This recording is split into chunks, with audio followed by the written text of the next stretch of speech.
What if you could send a message from one end of Asia to the other in a matter of days, using a system invented in the 13th century?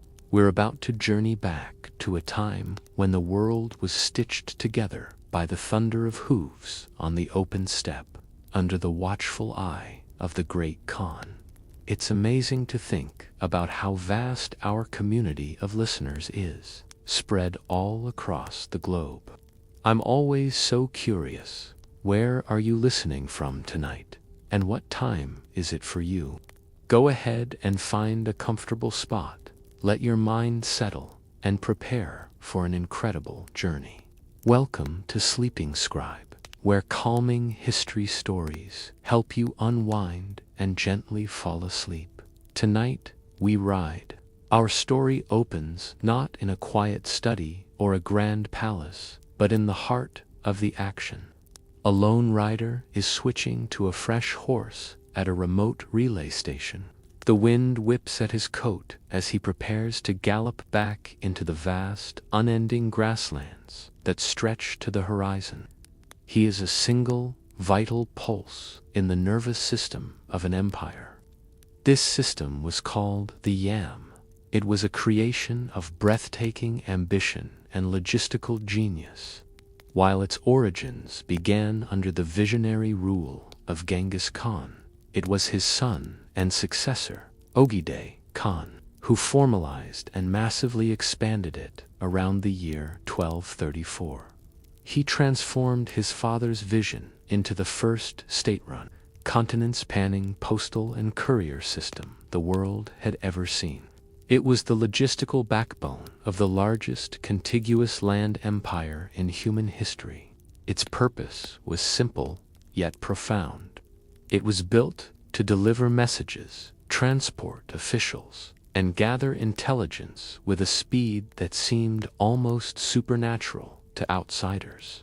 Imagine a network of arteries and veins, not of blood, but of information and authority, pulsing across thousands of miles.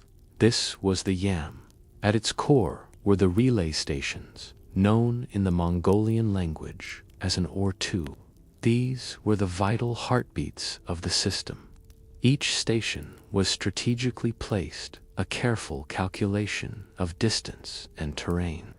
They were typically set about 25 to 30 miles apart, just far enough that a horse could be ridden at a full gallop without foundering. The scale of this operation is difficult to comprehend. Historians estimate that at its peak, the Yam consisted of over 1,400 of these stations, a chain of outposts stretching from the shores of the Pacific Ocean deep into the heart of Eastern Europe.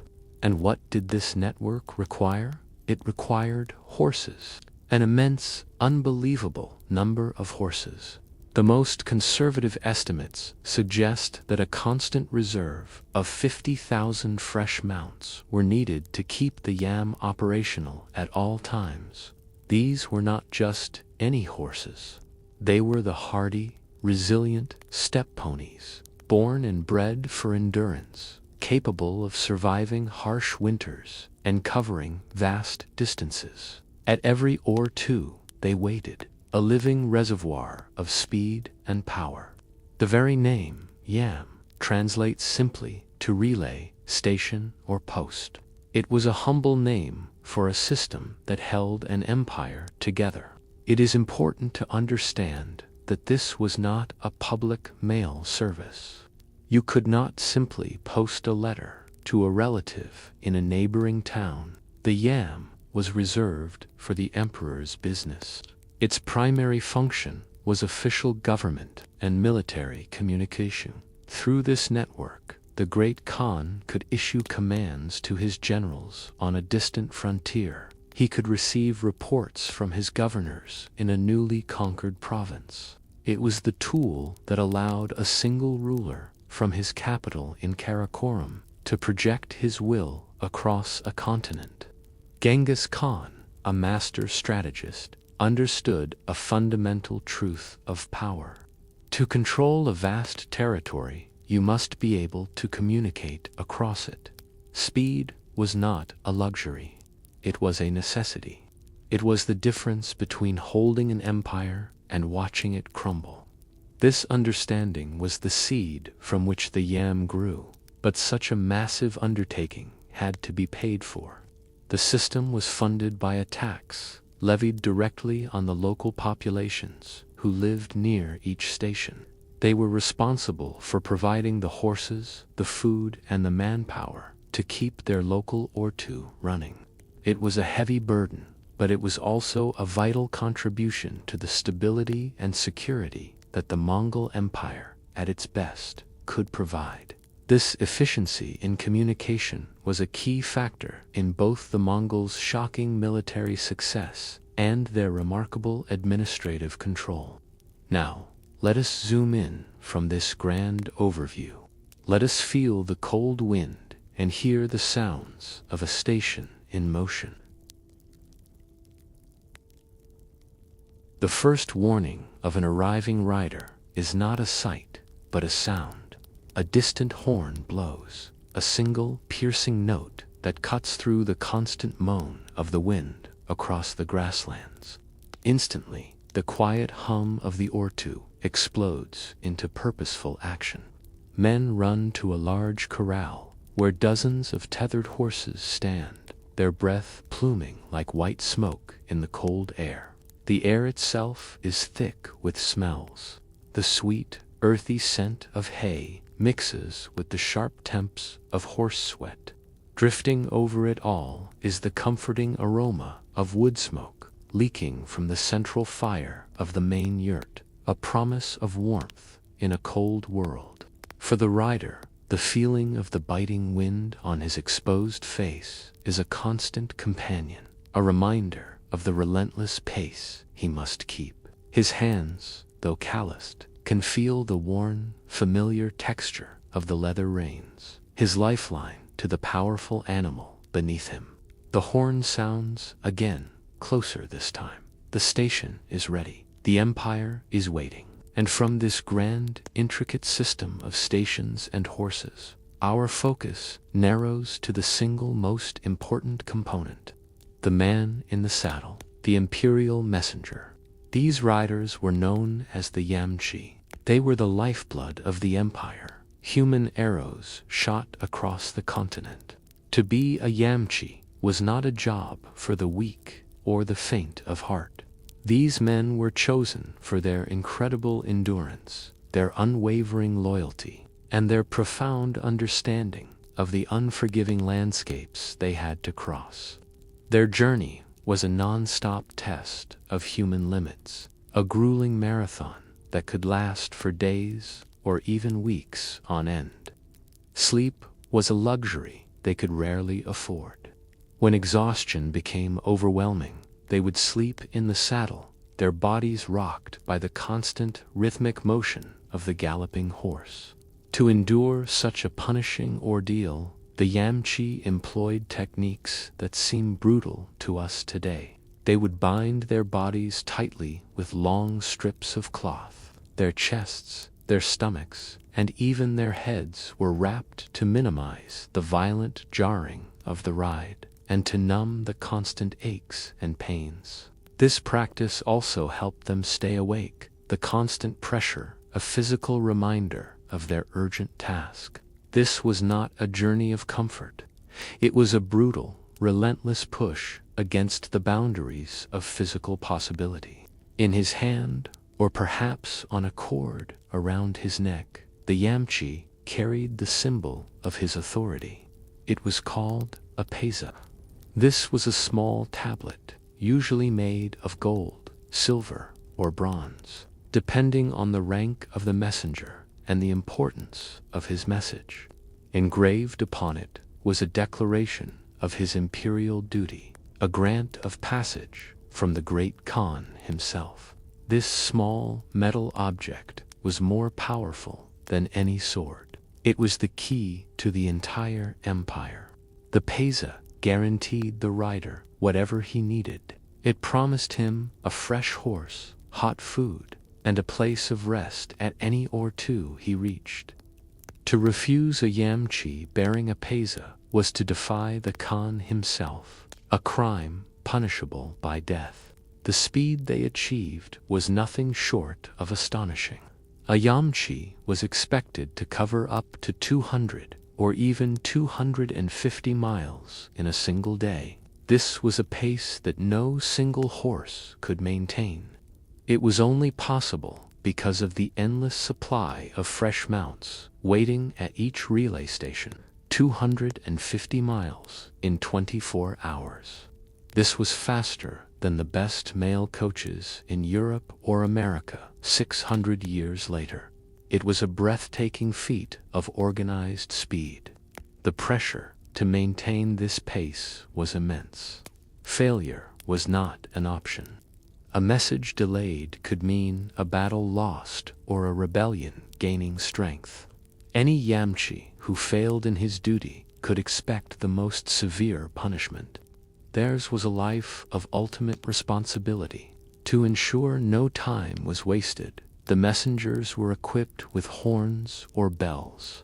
As they galloped towards the next station, the sound would travel ahead of them, a clear signal to the keepers of the ortu. This simple but effective method meant that a fresh horse, already saddled and bridled, would be waiting for the rider the moment he arrived. He would leap from his exhausted mount, swing onto the new one, and be gone in a matter of minutes. There was no time for lengthy conversations or leisurely stops. The message was everything. Of course, the journey was fraught with peril. These riders traveled alone, pushing through some of the most remote and wild territories on Earth. They faced the constant threat of bandits, opportunistic raiders who might see a lone rider as an easy target. They had to contend with wild animals, from packs of wolves on the steppe to bears in the forests of Siberia. And then there was the weather. Blizzards that could bury the trail in minutes. Searing summer heat that could drain a man of all his strength. Flooding rivers that could wash away crossings. The yamchi had to face it all. Their diet on the road was a reflection of their lifestyle. It had to be simple, portable, and dense with calories. The staples were dried meat, usually mutton or beef, which could be chewed on while riding, and kumis. Kumis is a traditional drink of the steppe nomads, made from fermented mare's milk. It is sour, slightly alcoholic, and incredibly nutritious, providing both hydration and sustenance. It was the fuel that powered these incredible journeys. Let us join one of these riders for a moment. Feel the rhythm of his journey. The world is a blur of green and brown, the vast landscape streaking past. The only constant sound is the percussive, thunderous beat of galloping hooves on the hard-packed earth. It is a sound that drills into your very bones. The air is dry, and the taste of dust is a permanent fixture in the back of your throat. Every muscle in your body aches with exhaustion, protesting the constant, jarring impact of the ride. But you push on. The gentle, constant jingling of the bells attached to your saddle is a small, melodic counterpoint to the thunder of the hooves. It is the sound of the empire's pulse, and you are its messenger. The rider is nothing without the network of stations that supports him. And so, we follow our messenger as he thunders across the plain, his eyes fixed on the horizon, searching for the next vital link in the chain. These stations, the ortu, were the oases on the vast steppe. They were the anchors that held the entire yam system together. They were much more than simple stables. Each one was a miniature community, a small, self-contained world dedicated to a single purpose, keeping the empire connected. It was a life of routine, but also of constant readiness. These stations were not staffed by professional government employees. Instead, they were run by local families, for whom this was an obligation, a form of taxation, paid not in coin, but in service. Entire communities were organized around the upkeep of their local ortu. They were responsible for breeding and caring for the horses, for growing or procuring feed, and for providing for the messengers who passed through. A well-stocked ortu in a busy corridor was a massive operation. It might have between 200 and 400 fresh horses available at any given time. This was a staggering logistical challenge, requiring immense skill in animal husbandry and resource management. The services they provided were simple but essential. For the weary Yamchi, the ortu offered a hot meal, a drink of kumis or tea, and a place for a brief, precious rest by a warm fire.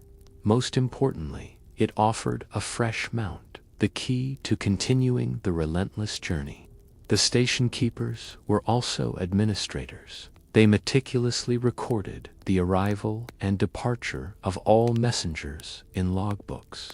This created a chain of accountability, allowing officials to track the progress of a message and investigate any delays.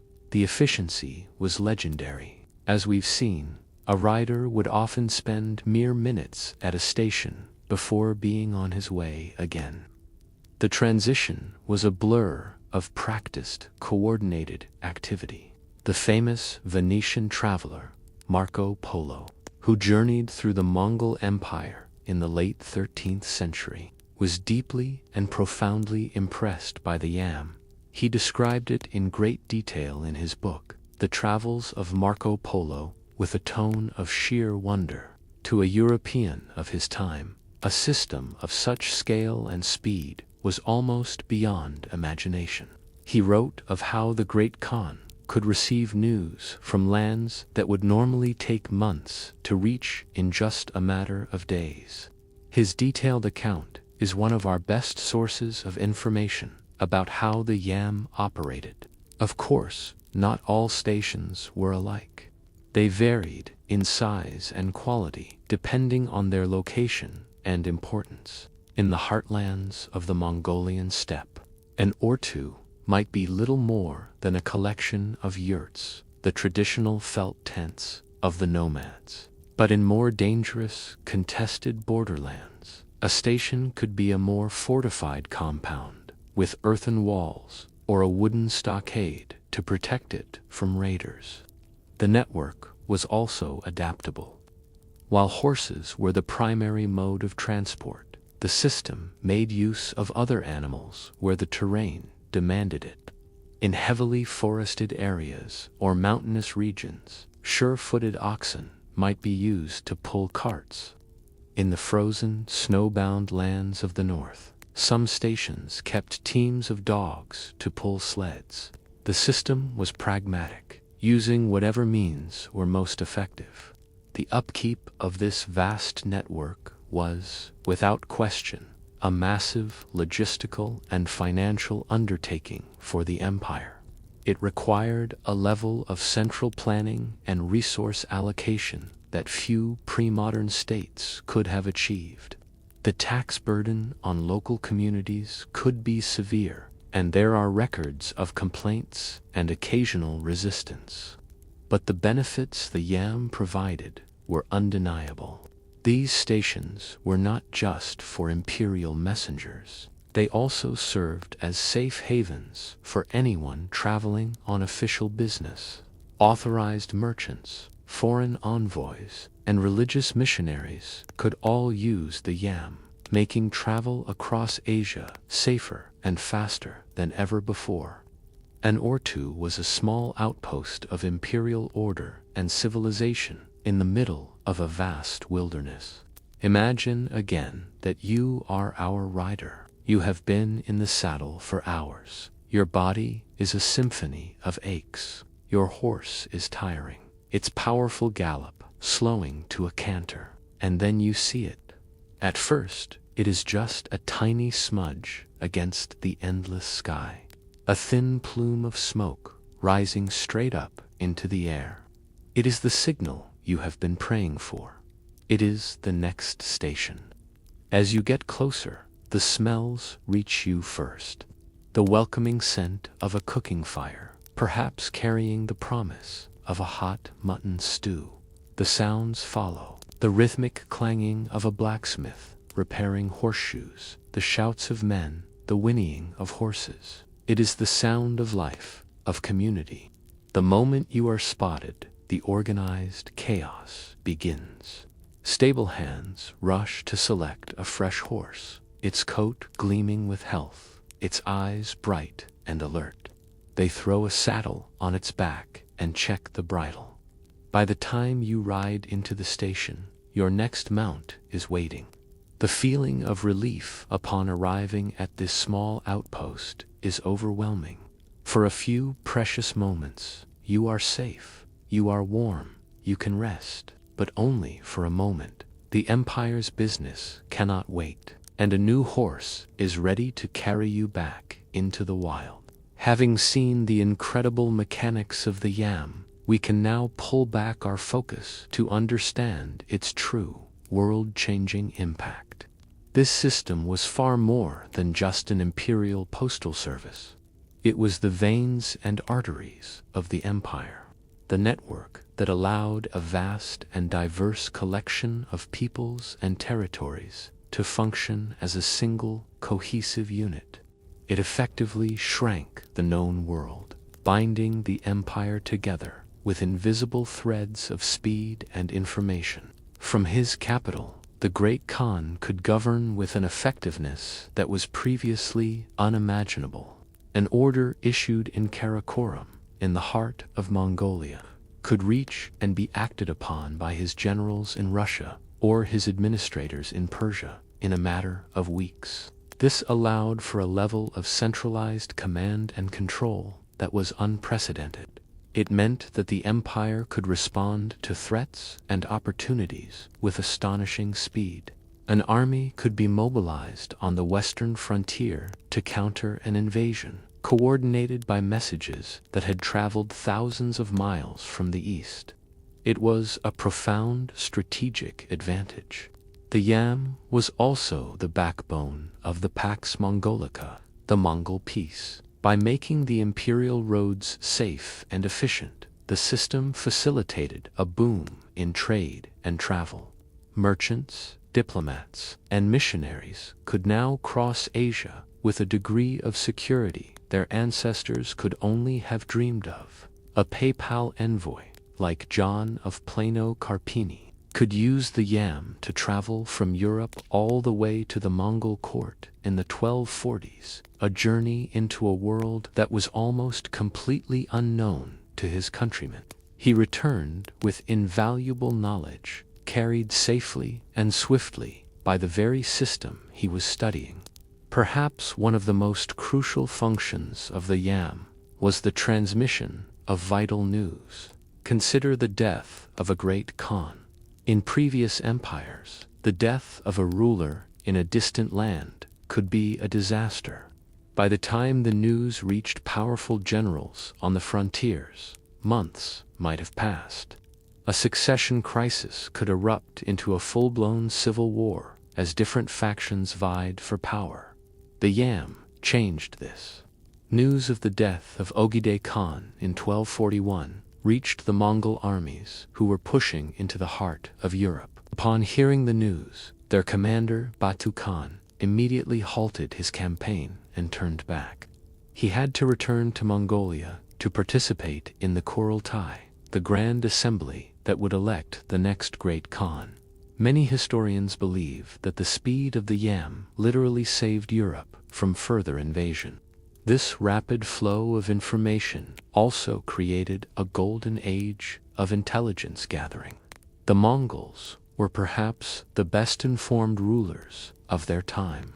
They had detailed knowledge of the political situations, military strengths, and economic conditions of their neighbors and their enemies.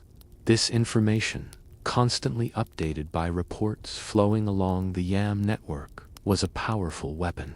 It allowed them to plan their campaigns with surgical precision and to exploit the weaknesses of their opponents. While the system was primarily for official use, it had immense benefits for commerce. Merchants with the right authority, often granted through a piazza, could use the yam. This was particularly useful for transporting high-value, low-weight goods like silk, spices, or precious gems. The security of the Ortu network meant that the risk of banditry was greatly reduced.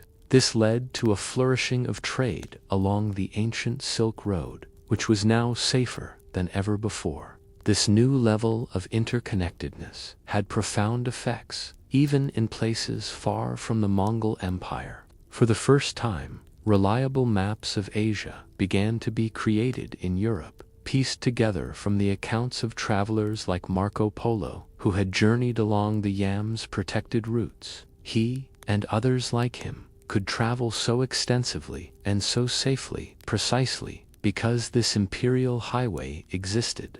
Picture a single, well-traveled or two somewhere in Central Asia. It is a crossroads of the world. In the flickering firelight, you can hear a dozen different languages being spoken. Mongolian soldiers, Persian merchants, a Chinese official, a Nestorian Christian priest. They are all here, brought together by the arteries of the empire. Look inside a messenger's saddlebag. You might find a sealed letter from the Pope in Rome, addressed to the Great Khan. Beside, it could be a delicate silk scroll containing a new Taoist text from China. And next to that, a complex Persian astronomical chart filled with calculations that will soon be studied in Mongol observatories. This was the true power of the Yam. It was a conduit, not just for messages, but for ideas, technologies, cultures, and beliefs. Thanks to the protected trade routes, the taste of exotic fruits, once known only in their native lands, could now be enjoyed thousands of miles away. The feel of a paper banknote, an innovation from China, was a technology whose use was spread and normalized along these routes, revolutionizing commerce. The Yam was more than just a communications network. It was the engine of the first great era of globalization, connecting East and West in a way that had never been done before. Our rider, thundering across the steppe, was carrying more than just a leather pouch. He was carrying the future. His message has been delivered. And now we will follow the routes he helped maintain, the veins of the empire, as they all lead to their destination. We follow them to the very heart of it all, the bustling cosmopolitan capital of the Mongol Empire. It's incredible to think that this 13th century network could rival the speed of national post in the 19th century. What modern invention do you think has shrunk our world the most in your lifetime? It's a lovely thought to ponder as we slow our pace and arrive at the empire's capital. Our frantic gallop across the steppe has ended. The thunder of hooves gives way to a more deliberate pace, the rhythm of footsteps on a dusty road. We have arrived. We have followed the veins of the empire to its very heart. A city that rose from the grasslands like a mirage, a testament to the Mongol will to transform their world. This is Karakorum, the capital of the world, a lost metropolis where all the threads of humanity came to meet. Here, our journey slows, allowing us to walk its streets, to breathe its air, and to witness the vibrant, multicultural life that once flourished within its walls. Before us, the endless green sea of the steppe finally breaks. After days of unchanging horizons, the sight is almost a shock. Earthen walls, sturdy and imposing, rise from the flat earth, enclosing a world within. This is our first impression of Karakorum, a name from the old Turkic tongue that means black stone or black wall. It was founded here, in the sacred Orkhon Valley, by Ogedei Khan in the year 1235. This valley was not chosen by accident. For centuries, it had been a spiritual and political heartland for the peoples of the steppe, a place of power long before the rise of Genghis Khan. To build his capital here was a profound statement, a declaration that the Mongols were not merely passing conquerors, but the rightful heirs to this ancient legacy. As we approach the city gates, the air changes. The clean, sharp scent of the open grasslands begins to mingle with something more complex. It is the smell of civilization, the aroma of dozens, perhaps hundreds, of cooking fires, each with its own distinct character, all blending into a hazy, welcoming perfume. The silence of the steppe is replaced by a symphony of new sounds. We hear the lowing of oxen, tired after a long journey, and the loud, rhythmic creaking of their wooden cartwheels as they haul goods toward the city. We are leaving one world and entering another. The feeling is palpable, a transition from the wild, windy freedom of the steppe to the more sheltered, crowded, and vibrant embrace of the city streets. The city itself was enclosed by a great earthen wall, pierced by 4 main gates, each facing one of the cardinal directions. These were not just entrances, they were carefully organized portals to the city's commercial life. To the east, a traveler would find the market for grains, where carts piled high with millet and wheat were bought and sold. The western gate was for livestock, a noisy, chaotic place filled with sheep and goats. To the south, one could find oxen and wagons for sale, and to the north, the horse market, the most vital of them all. This planned layout tells us something important. Karakoram was not an organic settlement that grew over time. It was a planned city, an administrative and commercial center designed from the ground up to serve the needs of a nomadic empire attempting to rule a settled world by the standards of great ancient capitals like Rome or Chang'an. Karakoram was not a massive city. Its population was likely modest, but its size belied its immense global importance. For a brief, shining period in the middle of the 13th century, this small city in the middle of the Mongolian steppe was arguably the most important political center on the entire planet. It was the command center from which orders were issued that affected the lives of millions. From Poland to Korea, decisions made here could launch armies, create laws, and shift the currents of global trade. The city's layout reflected this organized vision, a grid of streets that spoke of order and intention. This was a place of fascinating contradictions. It was the fixed capital of a people who had always been on the move. Its very existence was a symbol of Mongol permanence, a statement that their empire was here to stay. Yet it was utterly dependent on the world outside its walls. The surrounding lands were not agriculturally rich enough to support a large population, and so almost everything had to be brought in. Food, luxury, goods, building materials, and even the skilled artisans themselves were funneled into Karakoram from across the empire, much of it traveling along the Yam network we just journeyed. The city was the final destination for countless caravans, a great center of consumption. Today, the ruins of this once great capital are a UNESCO World Heritage Site in modern Mongolia, a quiet echo of the global powerhouse it once was. As we step through the gates, the architecture itself tells a story of this global convergence. We see the elegant, curved roofs of Chinese-style temples standing near the sturdy, domed mosques of Central Asia. It is a visual feast, a preview of the incredible diversity of the people who called this city home. And as we pass into the bustling streets, the first thing that truly strikes us is not the buildings, but the people themselves, and the incredible chorus of different faiths they practiced freely and openly under the watchful eye of the great Khan. Walking through Karakoram is to witness an experiment in tolerance that was centuries ahead of its time. In an age when religious persecution was the norm in much of the world, this city was a sanctuary of belief. The Mongols themselves were traditionally followers of Tengrism, a shamanistic worship of the eternal blue sky, Tengri. This belief system was not exclusive. It did not demand that others convert. And so, the Khans allowed, and even encouraged, the religions of their conquered peoples to flourish side by side.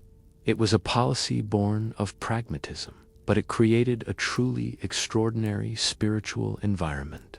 The Franciscan friar, William of Rubrach, who arrived here on his diplomatic mission from the King of France in 1254, was a meticulous observer. He walked these same streets and recorded what he saw.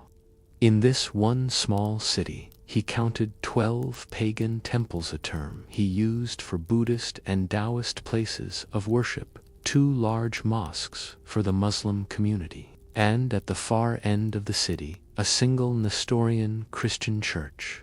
Imagine the soundscape of such a place. At any given moment, the clear, ringing tone of a Christian church bell might mingle with the melodic, haunting call to prayer from a minaret, while the low, resonant chanting of Buddhist monks drifted out from a nearby monastery. It was a symphony of faith.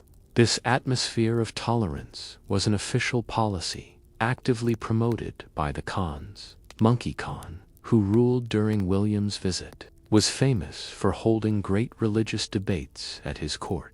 He would summon the leading thinkers of each faith, the Christians, the Muslims, and the Buddhists, and have them debate points of theology and philosophy in his presence. His goal was not to choose a single religion for his empire, or even for himself. Rather, he genuinely enjoyed the intellectual exercise. He listened to the arguments, and according to William, he concluded the debate by saying that just as God gave the hand several fingers, so he gave mankind several ways to approach him. For the Khan, it was a practical matter. He simply wanted to know which faith offered the most useful prayers for his health and the prosperity of his empire. This policy had tangible benefits. The great Khans exempted all religious leaders, priests, monks, and imams alike from the empire's taxes. This was a powerful incentive that encouraged them to settle in Karakoram, turning the city into a magnet for religious thinkers and scholars from across Eurasia. Here, they could practice their faith, build their temples, and minister to their communities without fear. It was a stark contrast to the religious wars that so often tore apart Europe and the Middle East during the same period. Nestorian Christianity, a branch of Eastern Christianity that had spread along the Silk Road centuries earlier, had a particularly significant presence. It was the faith of many of the Turkic tribes that had allied with the Mongols, and even some of the Khan's own wives were devout Nestorians. Sorgatani Beki, the mother of Monkey Khan, and a woman of immense influence and intelligence, was a Nestorian Christian. She was a great patron of many faiths, funding not only Christian churches, but also Muslim madrasas and Buddhist monasteries. Her influence helped to cement this culture of tolerance at the very highest levels of power. So, as we wander the streets, we see the evidence everywhere. We see a Taoist sage with his long beard and simple robes, walking down the same street as a Persian imam in a fine turban, who might nod a greeting to a European friar in his coarse brown habit. We can step from the bustling street into the quiet, peaceful atmosphere of a monastery garden, where the only sound is the wind in the trees and the gentle murmur of chanting. We can admire the intricate, colorful patterns of Islamic tilework that decorate the walls of a mosque, a testament to the skill of artisans brought here from Persia. The air itself is a blend of scents, the sweet smell of incense drifting from a temple blending with the warm, comforting scent of bread baking in a nearby oven. This was Karakoram, a place where Buddhist stupas were built alongside Islamic minarets, all under the same eternal blue sky that the Mongols worshipped. This spiritual marketplace was mirrored perfectly by the city's literal marketplace, a bustling, chaotic hub where the material goods of the entire world were gathered, bought, and sold. Leaving the quiet districts of worship, we now plunge into the vibrant, chaotic heart of Karakoram, its global marketplace. This was the city's engine room, the physical manifestation of the Pax Mongolica. Here, caravans that had spent months crossing mountains and deserts finally reached their destination. The wealth of nations was laid out for all to see. It was the heart of the Silk Road, a place of incredible material abundance and endless exchange, all made possible by the peace and security that the Mongol Khans had imposed upon the continent. Let your senses be your guide. The first thing that overwhelms you is the sound. It is a cacophony of commerce, a dozen languages blending into one constant hum of negotiation. You can hear the clipped, businesslike tones of a Venetian merchant haggling with a trader from Samarkand over the price of spices. You can hear the lyrical sounds of Persian and the sharp tonal language of a merchant from Beijing, all trying to make a deal. It is the sound of a connected world. Then your eyes are drawn to the colors. Stalls are piled high with vibrant bolts of silk from China, shimmering in every imaginable hue, from imperial yellow to deep crimson. Next to them, you see thick, soft Persian carpets, their intricate patterns telling stories in wool and dye. There are heaps of furs from the cold forests of Russia, sable ermine and fox, piled high and soft to the touch. The sheer variety is dizzying.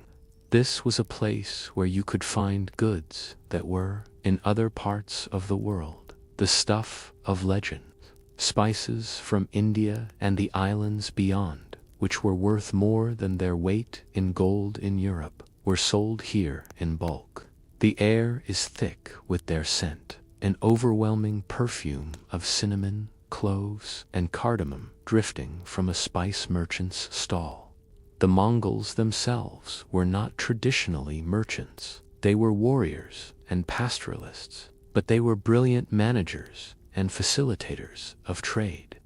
They understood its immense economic and political benefits. To encourage it, they established a standardized system of weights and measures across the empire, ensuring that a pound of saffron in Karakoram was the same as a pound of saffron in Baghdad. This simple act of standardization removed a major barrier to long-distance trade. They also championed the use of paper money, a Chinese invention that they adopted and promoted. This currency, backed by the authority of the Great Khan, simplified transactions enormously, freeing merchants from the burden of carrying heavy sacks of gold and silver coins.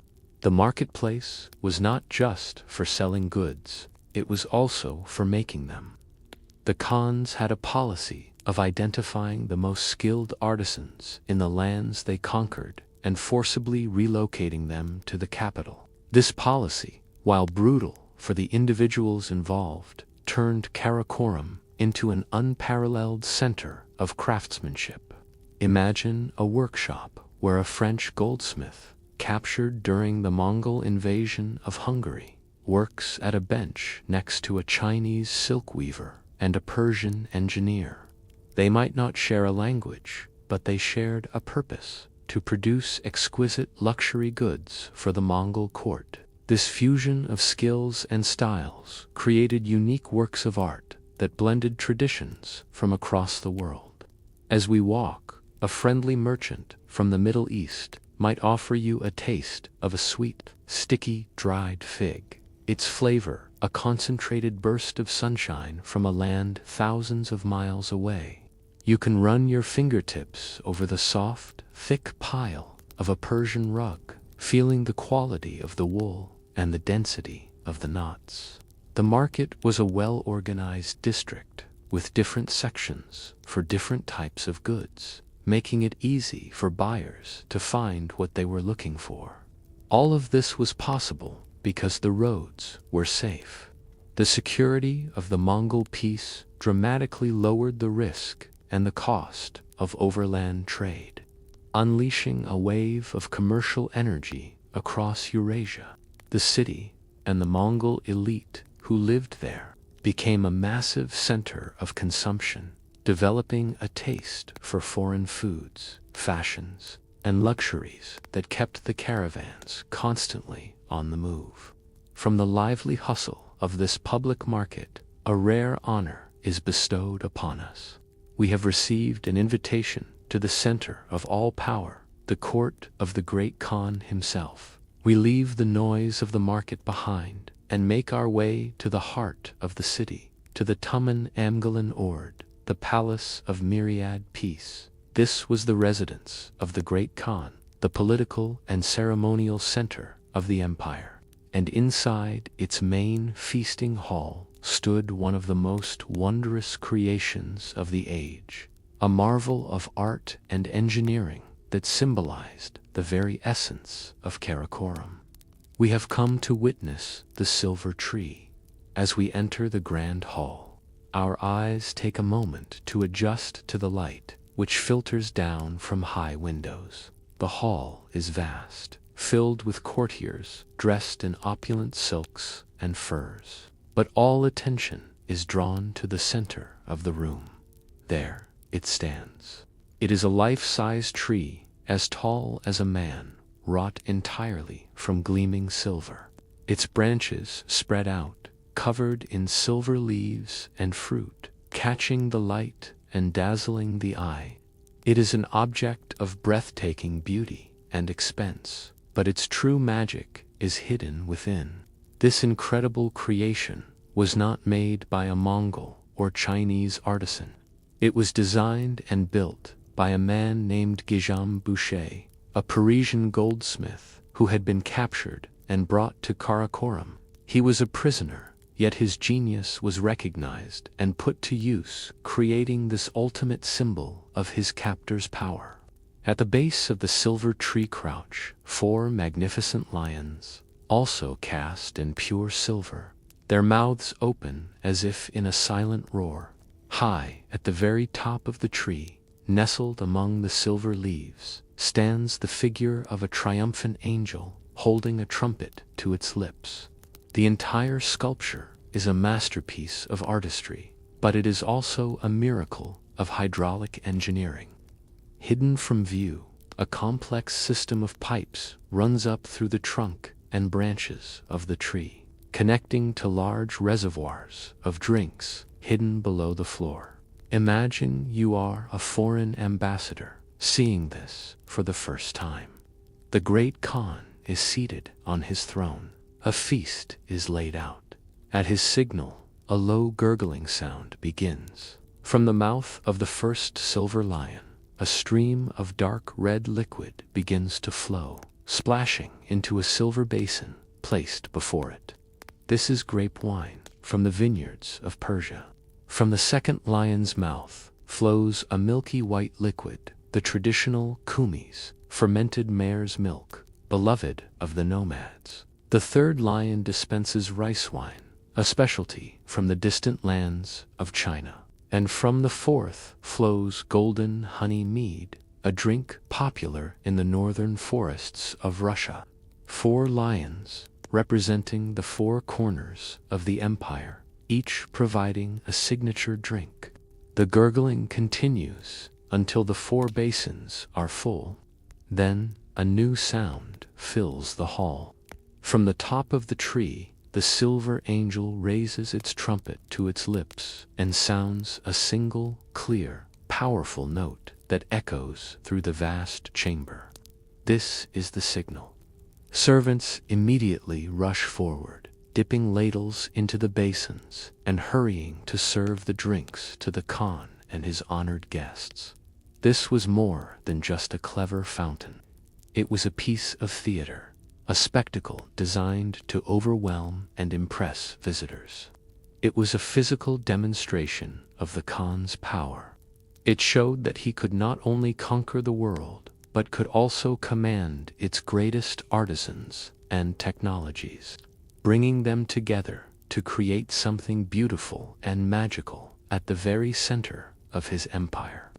The silver tree is known to us only through the detailed descriptions of visitors like William of Rubruck. It was destroyed centuries ago when the city was sacked and abandoned, but in its time it stood as the perfect symbol of Karakorum, a place where the skills of a Parisian goldsmith could be combined with drinks from across Eurasia, all to the glory of the great Khan. The grandeur of the Khan's court and the vibrant, cosmopolitan life of his capital show us the big picture of the Mongol world. They show us the empire at its most powerful and confident. Now, it is time to slow down our journey even more, to move away from the palaces and the markets, and to see this empire through the eyes of the ordinary individuals who lived within it. The silver tree is such a wonderful symbol of how different cultures came together in the Mongol Empire. If you could bring one artist or inventor from history to build something for you, who would it be, and what would you ask them to create? Let that thought drift as we move into the personal stories of this incredible era. The grand avenues of the imperial capital now fade into the distance behind us. Our journey's pace slows considerably, shifting from the grand scale of cities and systems to the intimate human-level experience of life within the great Mongol peace. We will now follow in the quiet footsteps of the individuals whose lives were forever changed by this new, connected world. We will travel with the merchant, the scholar, and the artisan, to understand how this remarkable era of stability and exchange not only transformed their personal journeys, but ultimately the destiny of the world itself. This is the beginning of our wind-down, a time for reflection as we listen to the more personal stories of the Pax Mongolica. Let us begin on the long and dusty road, walking alongside a merchant caravan. We can imagine a man like the young Marco Polo at the start of his legendary journey, his heart filled with a mixture of apprehension and wonder. For centuries, the network of trails known as the Silk Road had been a perilous path, a gamble where the riches of the East were weighed against the constant threat of bandits and the whims of local warlords. But now, something has changed. This era, a century of relative stability across Eurasia from roughly 1250 to 1350, has been given a name by historians, the Pax Mongolica, the Mongol peace. It was a peace bought at a terrible price. But for the traveler on this road, it was a profound and welcome reality. The Khans, in their pragmatic way, understood that trade was the lifeblood of a prosperous empire. And so, they policed these roads with ruthless efficiency. Banditry was not tolerated. Local lords who dared to disrupt the flow of commerce were crushed without mercy.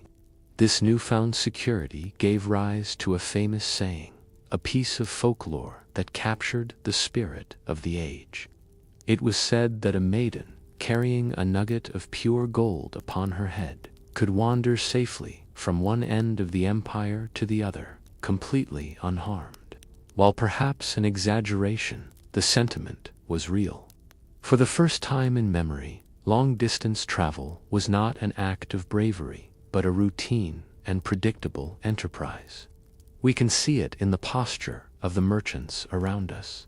They are relaxed, their conversations a low murmur of different tongues, Venetian, Persian, Arabic, and Turkic blending, with the gentle, rhythmic music of camel bells. They are not scanning the horizon for threats.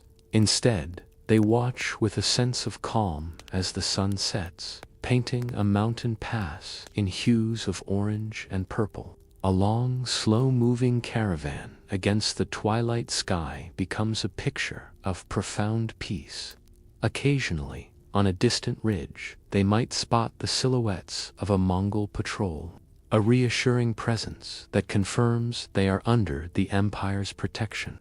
The journey of the Polo family, Niccolo Maffeo, and the young Marquis, the most famous example of this new reality. They traveled from the canals of Venice all the way to the court of the great Kublai Khan in the 1270s. Their journey was made possible by the very systems the Mongols had created. They carried with them a golden peza, a tablet of authority from the Khan himself.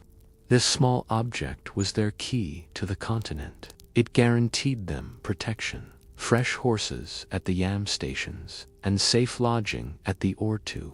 It was an imperial passport, a symbol of the order that now reigned over these vast lands. This order extended to the very nature of money itself. In his pouch, our merchant carries something revolutionary. It is not a heavy collection of gold and silver coins. Instead, he carries crisp, lightweight pieces of paper. This was the chow, the paper currency that the Mongols had implemented across their empire. Made from the bark of the mulberry tree and stamped with the Khan's official seal, this was the world's first major experiment with fiat currency. Its value was not based on the precious metal it could be exchanged for, but purely on the decree and the authority of the emperor. For a merchant, it was a miracle of convenience, freeing him from the weight and risk of carrying bullion across a continent. This commitment to smooth commerce was everywhere. The Mongols established standardized weights and measures and a system of commercial law that applied to all. This meant that a deal struck in one city would be honored in the next, creating a predictable and fair environment for business. The result of all this security and innovation was a massive, unprecedented boom in trade. The volume and variety of goods moving between East and West exploded. The Silk Road became a thriving superhighway of commerce, busier and more vibrant than ever before. As night falls, the caravan stops. A fire is lit. The taste of simple road food, perhaps some flatbread and dried meat, is rich with the satisfaction of a safe day's journey. It was in moments like these that Marco Polo gathered the stories he would one day commit to paper. His book, The Travels of Marco Polo, filled with descriptions of this vast and well-ordered world, would ignite the imagination of Europe and inspire future generations of explorers, including a certain Christopher Columbus, to seek out the wonders of the East. But the roads of the Pax Mongolica carried more than just silk and spices. They became conduits for an even more valuable commodity, knowledge. Leaving the gentle pace of the merchant's caravan, our journey now takes us into a quieter, more contemplative space. We enter the world of the scholar, the astronomer, and the engineer. For just as the Mongol peace allowed for the free movement of goods, it also created a vast, continent-wide exchange for ideas, technologies, and scientific wisdom. The Mongols were, above all, pragmatists. They judged people not on their ethnicity, or their faith, but on their skills. A talented doctor, a brilliant astronomer, or a clever engineer was a valuable asset to be cherished and utilized for the good of the empire, regardless of their origin. And so, they deliberately moved these skilled individuals across their domain, creating an intellectual cross-pollination on a scale the world had never seen. Imagine a Persian astronomer named Jamal al-Din. He is a master of his craft, trained in the great intellectual centers of the Islamic world, where astronomy had reached new heights. One day, he is summoned by the great Khan. He is to travel east to the new capital of Kublai Khan, a city that would one day be known as Beijing. His journey is long, but it is safe and supported by the imperial network. When he arrives, he is not treated as a captive, but as an honored guest. Kublai Khan has established a new institute of Muslim astronomy within his capital, and Jamal al-Din is to be one of its leaders. He brings with him his knowledge, but also his tools. Advanced Islamic astronomical instruments, like intricate astrolabes and armillary spheres, are introduced to Chinese scholars for the first time. This was not a one-way street. The flow of knowledge moved in all directions. In return for his expertise, Jamal al-Din and his colleagues were exposed to centuries of Chinese astronomical observation and advanced calendrical science. This knowledge, recorded and studied, began to flow west, back towards Persia, in the city of Maraga, in the Mongol-controlled Ilkhanate of Persia. One of the world's most advanced observatories was built. It became an international scientific institute. Its libraries were filled with texts from across the known world, and its halls were home to scholars from every corner of the Mongol Empire, including a significant contingent from China. Step inside this observatory at night. The atmosphere is one of quiet, intense focus. The only sounds are the soft whisper of scholars debating complex mathematical problems and the turning of pages. On a large table, you can see star charts laid out, celestial maps where the constellations are labeled in both flowing Arabic script and intricate Chinese characters.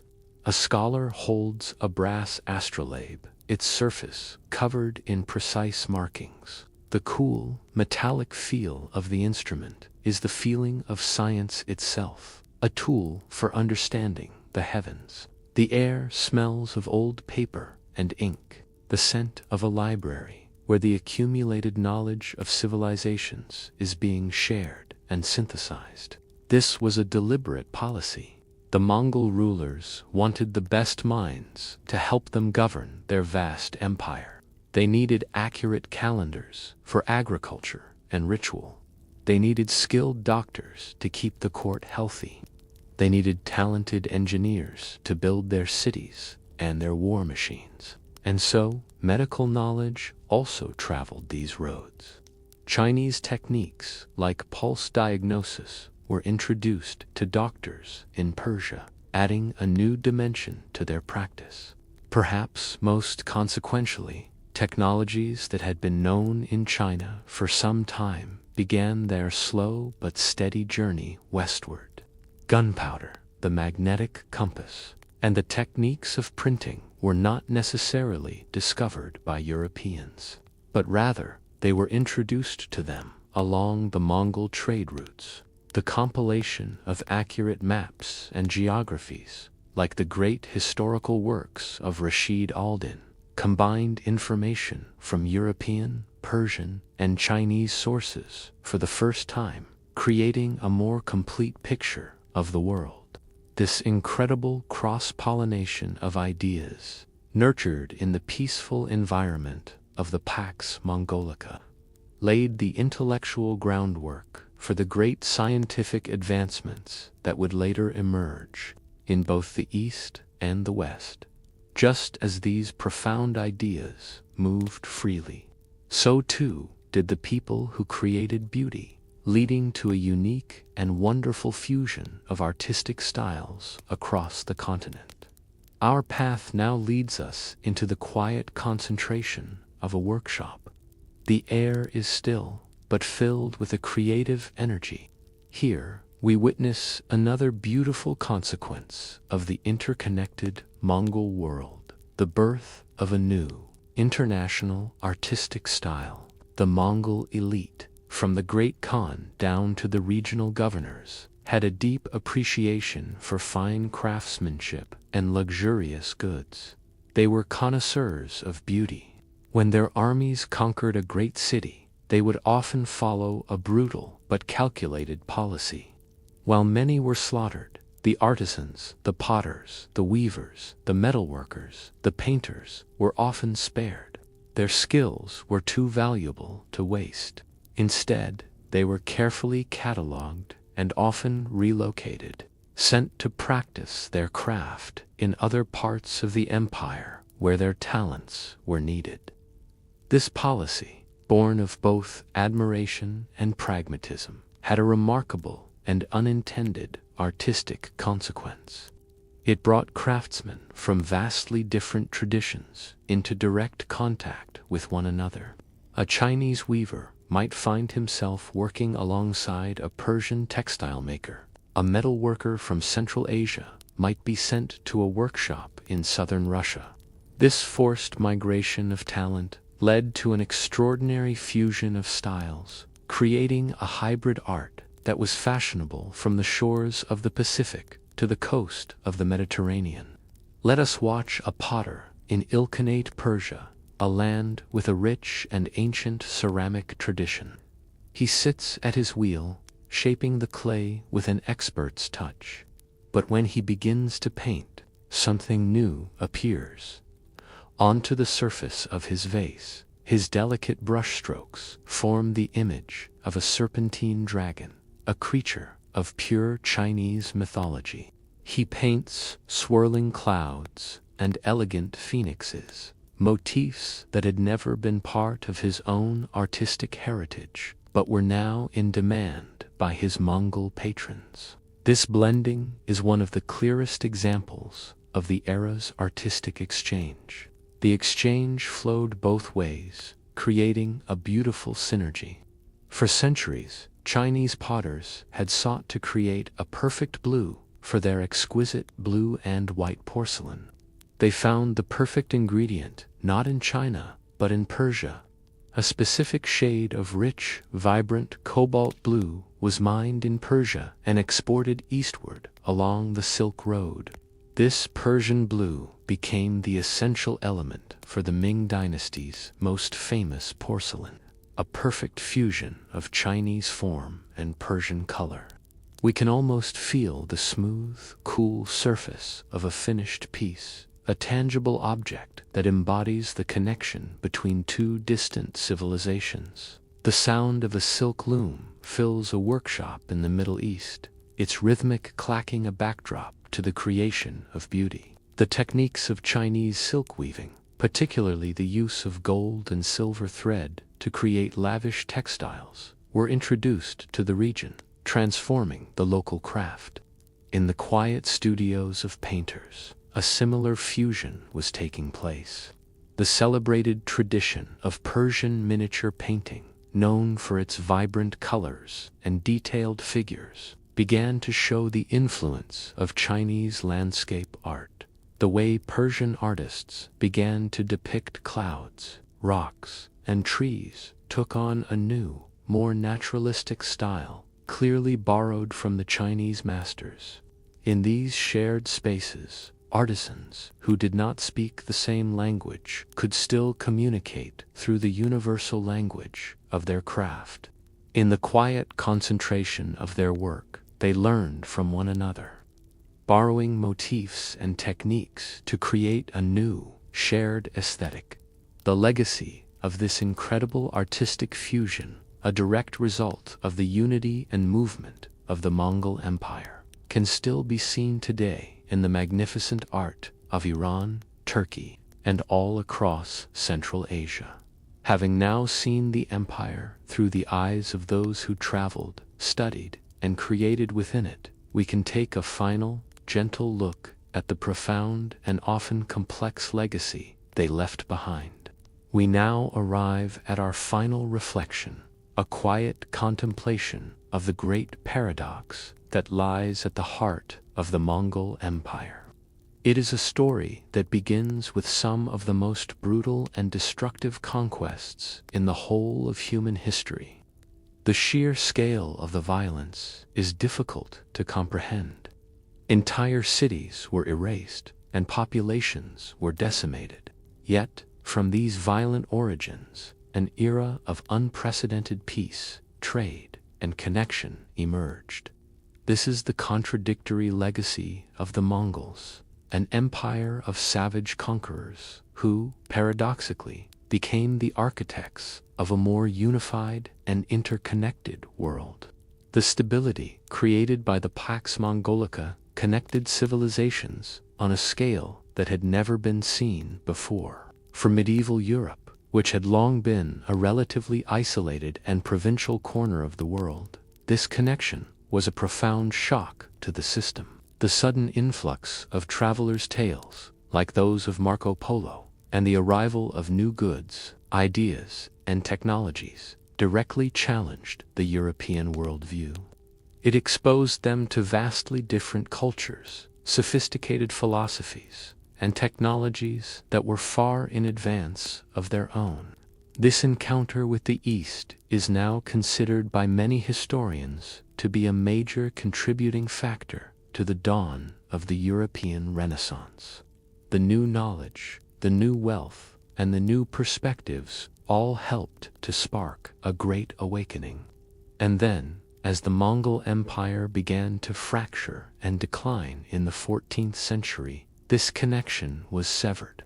The great overland routes of the Silk Road once again became dangerous and fragmented.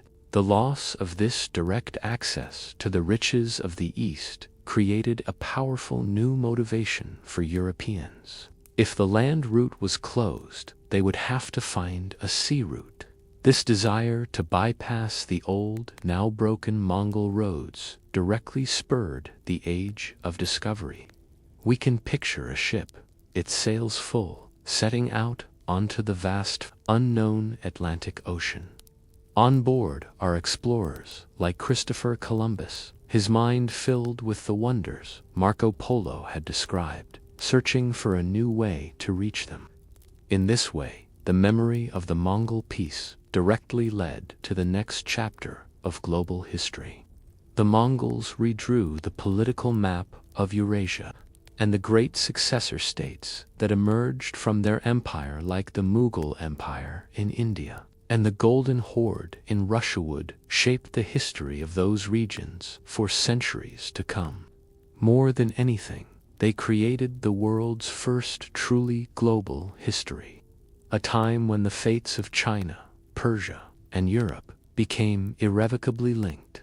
In a quiet library in Italy, a scholar studies a newly translated text, a piece of knowledge that has traveled thousands of miles along the Mongol network, and a new idea begins to form. The gentle sound of waves on a distant shore represents the great shift from the land-based trade of the Pax Mongolica to the new age of sea-based exploration. The legacy of the Mongols is a powerful and soothing reminder that history is rarely simple. It shows us that periods of great creativity, connection, and human advancement can emerge from the most violent and unlikely of origins. It is a lesson in the complex, interwoven, and often surprising nature of our shared human story. And so, our journey through the living heart of the Mongol Empire comes to a peaceful close. We've seen how a world once shattered by conquest was stitched back together by roads of silk and rivers of knowledge. It's a profound reminder that even in the most unlikely of times, connection finds a way to blossom. I hope these stories have given you a peaceful space to relax and daydream. What part of this interconnected world did you find most beautiful or surprising? Feel free to share your thoughts. For now, our main story is complete, but there is more to explore if you wish to stay with us. And so, our long journey across the steppe, through cities of silk and tents of felt, draws to a gentle close. The great crescendo of conquest has passed. The thunder of hooves has softened into a distant echo, carried on the wind.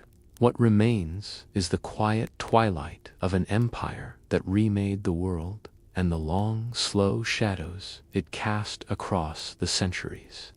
In this final chapter, we will not speak of grand battles or sweeping campaigns. Instead, we will sit with the silence that follows and reflect on the unintended consequences, the surprising legacies, and the serene, inevitable fading of a world once held together by a single will. This is the story of the end, but it is also the story of countless new beginnings. The world forged by the Mongol Khans was a marvel of interconnectedness. For the first time in human history, a single, secure road stretched from the shores of the Pacific to the heart of Europe. A merchant could travel from Venice to Beijing with a single passport, protected by the authority of the great Khan. Ideas, technologies, and beliefs flowed as freely as the silk and spices that filled the caravans. This was the Pax Mongolica, the Mongol peace, and it created a vast, unified system of exchange that brought immense prosperity. But this system, so efficient and so open, carried within it the seeds of a catastrophe. It had arteries, but it had no immune system, and when a sickness began to stir in a distant corner of the empire, those same arteries would carry it to every corner of the known world with terrifying speed. Imagine the arid, wind-swept plains of Central Asia. It is a vast, empty land where the sky is immense and life is hard. It was here, in this seemingly remote landscape, that the bacterium Yersinia pestis lived quietly among the local rodent populations, a dormant threat. For centuries, it remained a local concern, a danger known only to the nomads and creatures of the steppe. But the new world of the Mongols changed everything. The ancient, isolated pathways of the steppe were now bustling superhighways of commerce. Caravans, armies, and messengers moved constantly, linking remote pastures to teeming cities. And riding with them, unseen and unfelt, was this microscopic passenger. It traveled in the blood of fleas, which lived in the fur of the black rats that scurried through the grain sacks and baggage of the travelers. The journey of the plague was a slow, creeping horror that mirrored the very trade routes the Mongols had so carefully built. From the plains, it moved east into China and south into India. But its most fateful journey was westward, along the Great Silk Road.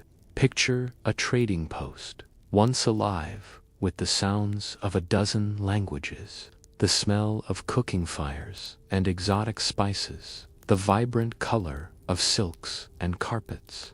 Now, imagine an unnatural quiet descending upon it. One by one, the merchants fall ill. The guards on the walls grow weak. The vibrant hum of commerce is replaced by a fearful silence, broken only by the rustling of the wind through an abandoned street. Soon the post is deserted, a ghost town on the edge of the desert, but the plague has already moved on, carried in the next caravan heading west. By the year 1347, this silent traveler had reached the edge of Europe. It arrived at the thriving Genoese trading city of Kaffa on the Crimean Peninsula. At that time, Kaffa was under siege by the forces of the Golden Horde, led by the Khan Janibeg. His army was being ravaged by a mysterious illness, a pestilence that struck down his warriors with frightening speed. In an act of grim desperation, Janabeg decided to share his army's misfortune with his enemies. He ordered the corpses of his plague-infested soldiers to be loaded onto catapults. In one of history's earliest and most horrifying acts of biological warfare, the Mongol army hurled death over the city walls. The defenders of Kaffa watched in terror as the diseased bodies arced through the sky, landing within their fortifications and poisoning their world. The siege eventually ended, but the plague's journey had only just begun. The Genoese merchants, desperate to escape the dying city, boarded their ships and set sail for home. Imagine one of these vessels, its sails full, gliding across the calm blue waters of the Black Sea.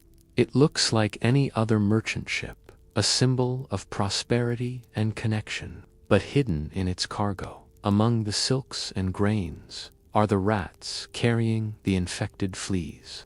The crew, at first, feels only relief. They have escaped the siege. They are heading home. They are unaware of the silent passenger they carry, the invisible cargo of doom that will bring a continent to its knees. When the ships arrived in Constantinople, and then in the bustling ports of Italy, the plague came ashore. From Messina, Genoa, and Venice, it spread like a fire through dry grass. The interconnectedness that had fostered the Renaissance and brought such wealth to these city-states now became their undoing. The very roads and sea lanes that carried riches now carried the Black Death. It respected no borders, no titles, no walls.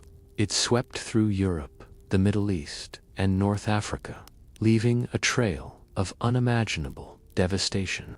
It was a terrible, sobering lesson in the vulnerabilities of a globalized world.